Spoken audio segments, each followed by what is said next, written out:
received a report on air transportation. Caribbean Airlines has been doing a fantastic job thus far in seeking to help fill the void that has been created with the absence of LIAT. And then you have other airlines. You have Bahamas Air that we're looking at doing some flights within the Caribbean and onto North America as well. And we thank the Prime Minister of Bahamas for this. Inter-Caribbean has increased the number of additional flights. Inter-Caribbean is from Turks and Caicos. I mean, they have really been lifesavers for us, especially during COVID time and with the absence of LIAT. We mandated the CDB to engage in a study and to examine air transport within the Caribbean community and to come up with some recommendations on how we should go about addressing this issue with the absence of LIAT. The CDB has completed this study. It presented to us in the next couple of weeks. They have firm numbers in terms of the cost.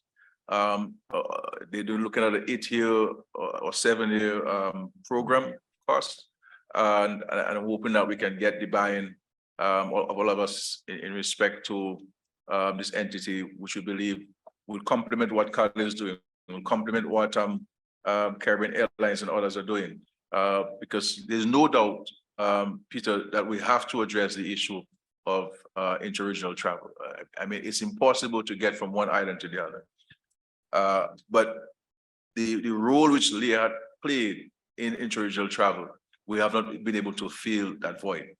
And therefore, we must come up with an arrangement that will help us fill that void created with the absence of LIAT. Peter, this is a good point to advise you that government of Trinidad and Tobago has received and has accepted CAL's new strategic plan. And in that plan, it involves CAL obtaining additional equipment to do more in the region.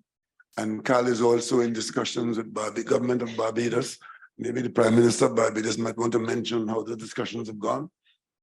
Thank you. We actually are about to sign an agreement with CAL if it hasn't been signed by the airport, even as we've spoken. As Prime Minister Skerritt said, this issue is not a simple issue. And the truth is that we have suffered from a significant reduction in seat numbers. We believe that there is enough space for CAL, for Inter-Caribbean, and for any other mechanism that we resolve.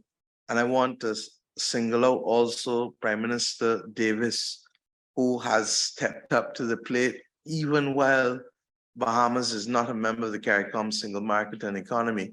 And they'll be testing out the market for us this summer by being able to have connections from North America into the Caribbean. Part of our difficulty has also been the reduction in flights out of North America generally. And if you dig deep into the industry, and you can talk to CAL, you can talk to others, part of the constraint is the absence of capacity of getting planes and pilots. And therefore, you can't just snap your finger and have access to both.